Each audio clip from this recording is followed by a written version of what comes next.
I was actually surprised that this actually was actually airing on Christmas Eve. But then as we went through, I realized why it was airing on Christmas Eve.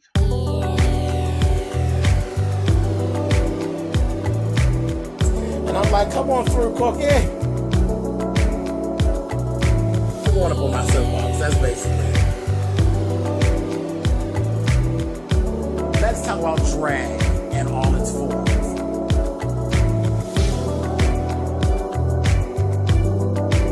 What, Cookie?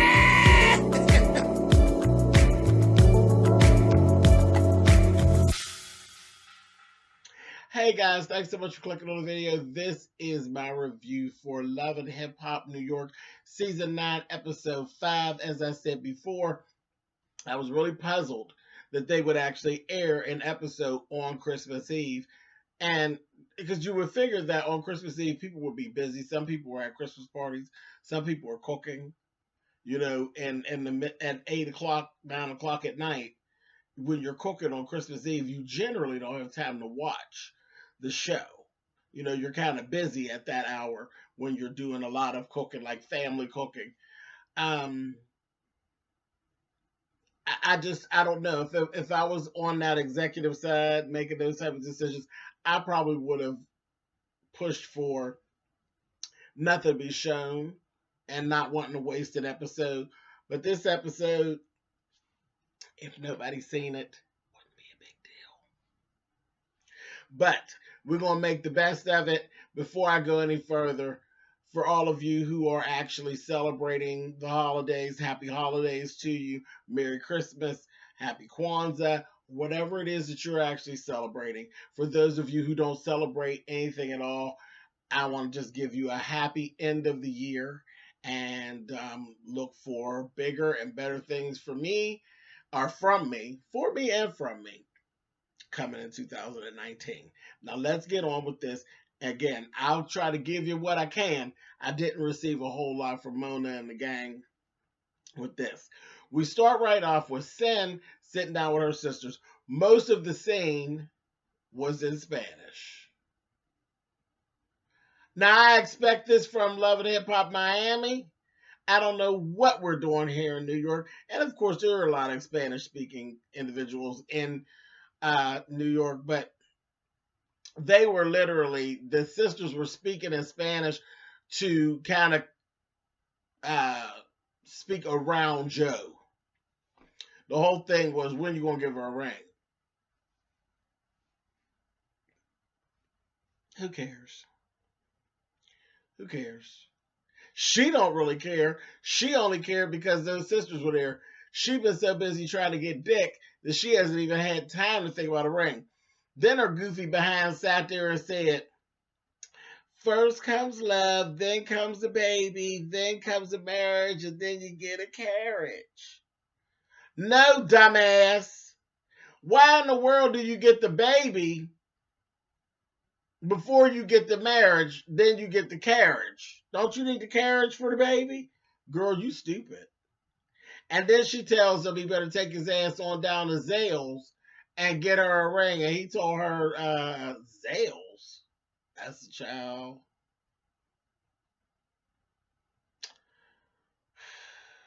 Well, you see who you dealing with, child. Ain't no need to take her to no specialty jeweler. Take her ass to Zales. Moving on.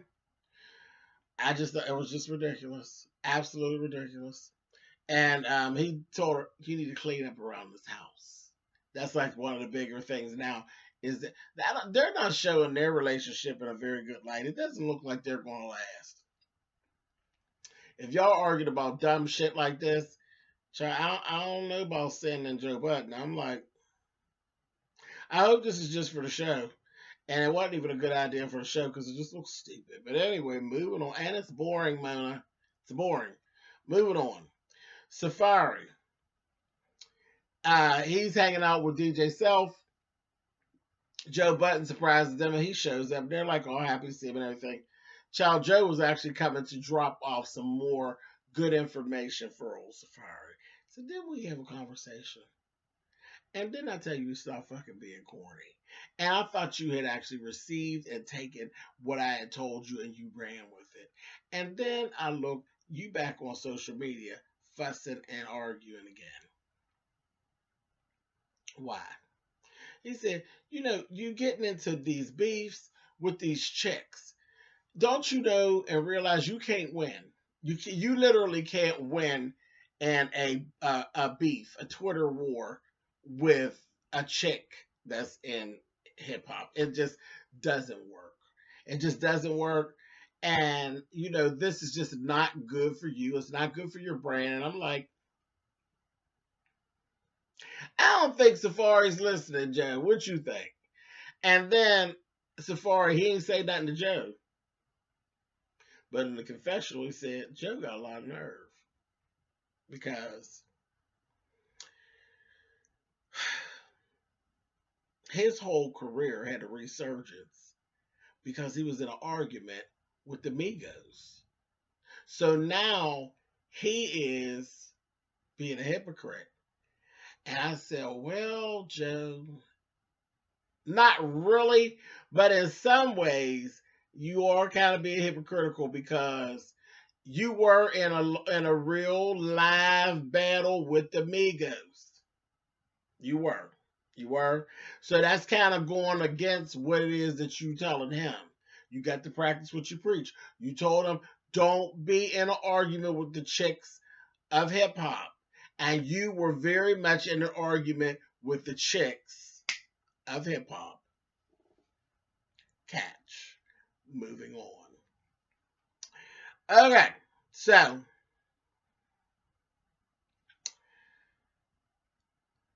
Kimbella.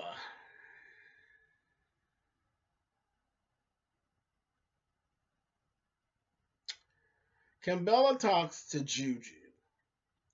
Juju basically tells Kimbella what you need to do. You really need to mend fences with Yandy, and you also need to mend fences with Jewels because they're on the outs at this point. She said, because you got a lot getting ready to go on. You get ready to try to raise these kids. Your man is getting ready to leave you. You get ready to be by yourself, like literally by yourself. You need as many people on board to make this easy for you. You need to mend those fences. Kim wasn't really feeling it. She really wasn't feeling it.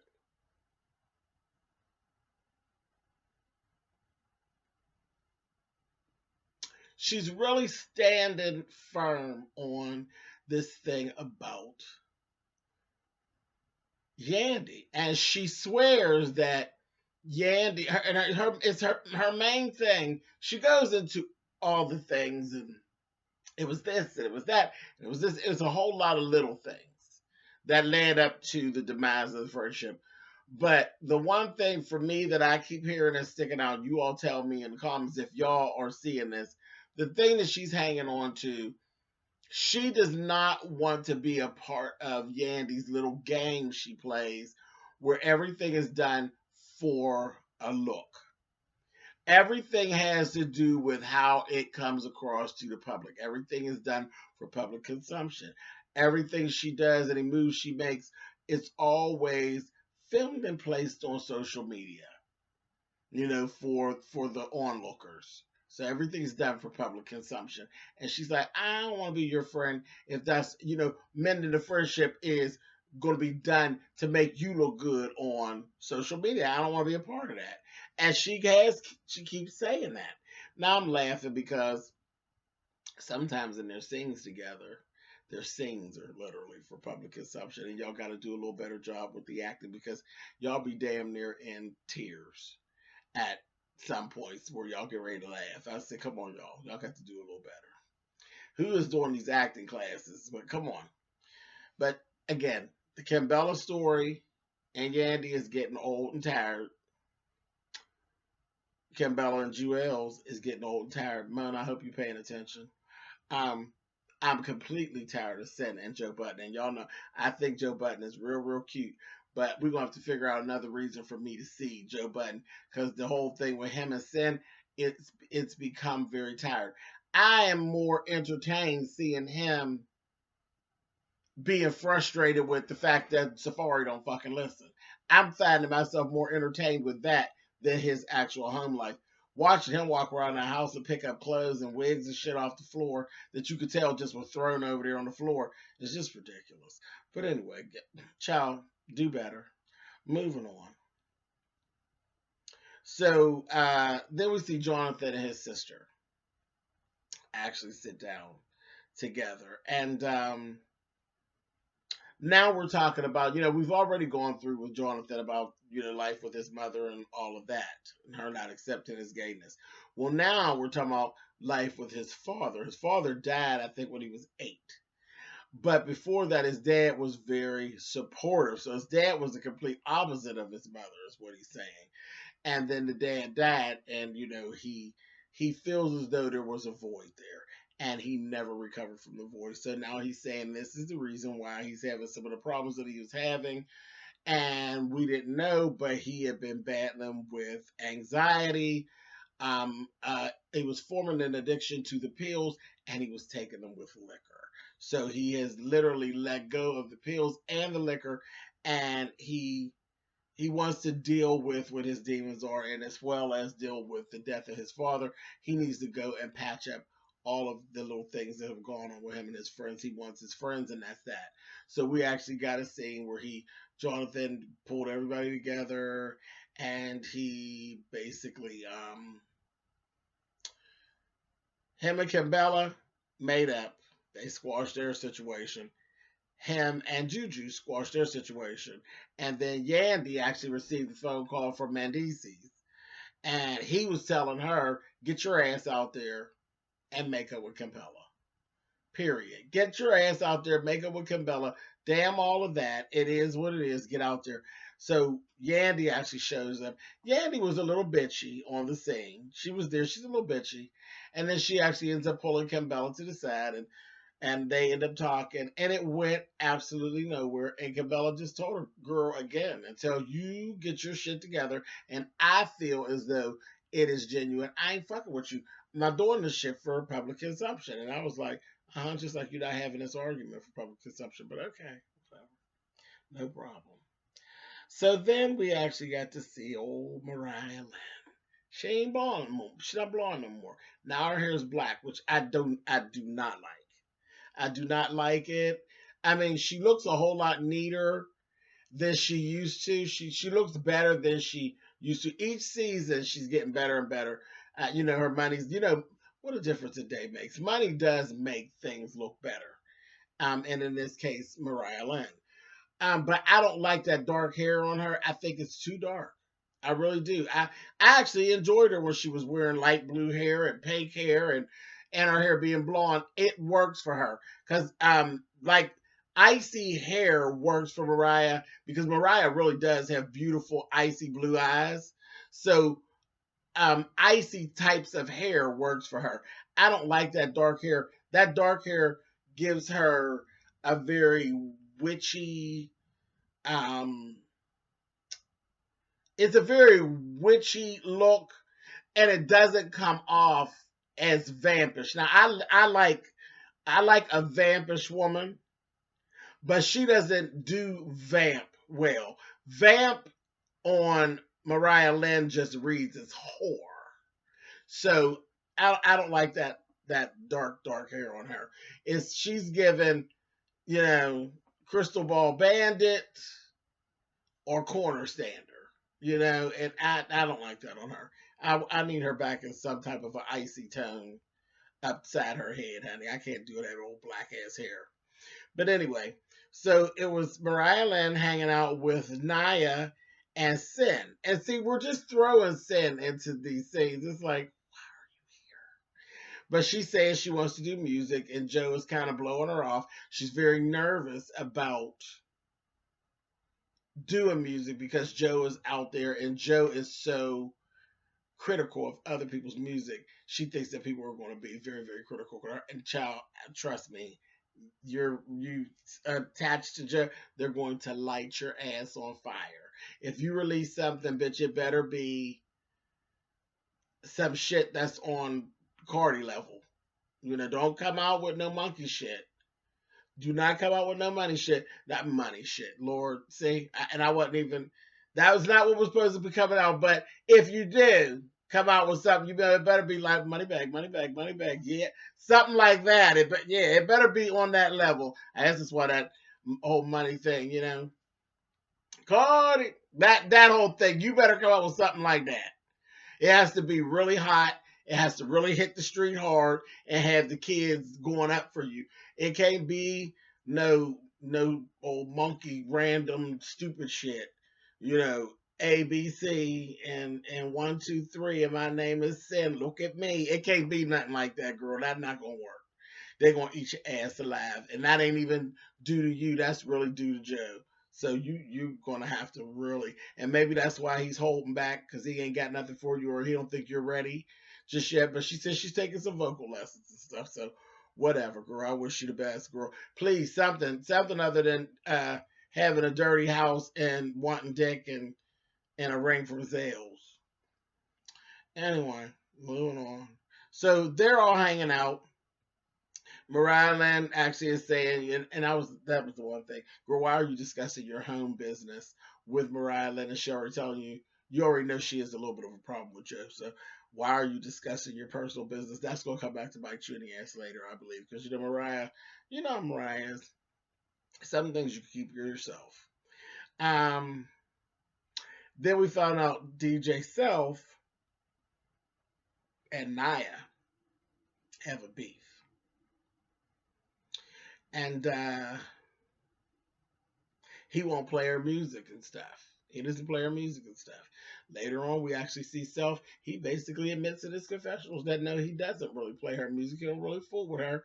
Don't really care for her very much. Think she's disrespectful, and he don't fool with her much. He don't like how she moves. She is, she says she's trying to run away from that whole, um, that whole persona of she's about it. She turns up everywhere she goes. She's always in a fight. But every time we've seen you, Naya, you into some shit. You screaming and you yelling and carrying on. Now the last time that we seen you, the blame got placed on Sydney Starr, and I was fussing, but the blame got placed on Sydney Starr. But we're finding that is the situation everywhere you go, basically. So uh, Mariah Lyn had an event. She invited everybody to come.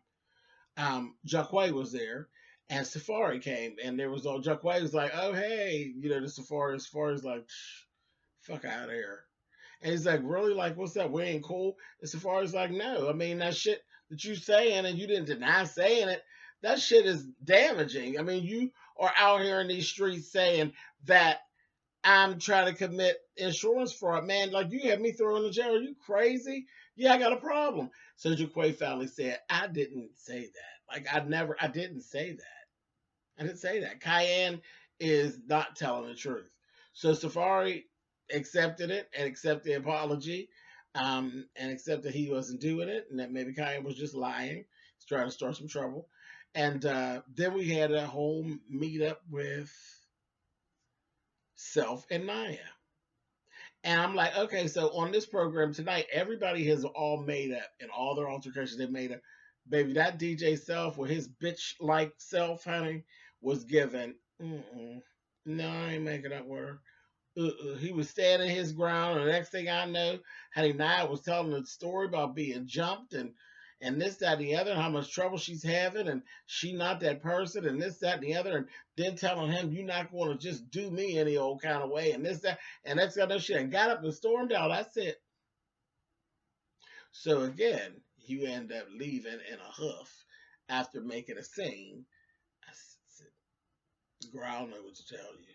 I don't know, girl. You need to get you some yeah, PR coach. You need your own little special Olivia Pope at this point, girl." But yeah, that was it. Like I said, this was definitely a filler episode. Anyone who didn't actually catch the episode, they can watch this review or one of the other reviews, and they'll be absolutely fine. You didn't very well miss much. It just is what it is. Anyway,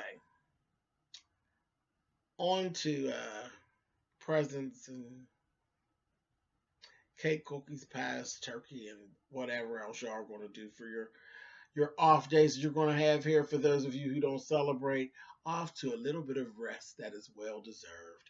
And I will see you guys next week. Later.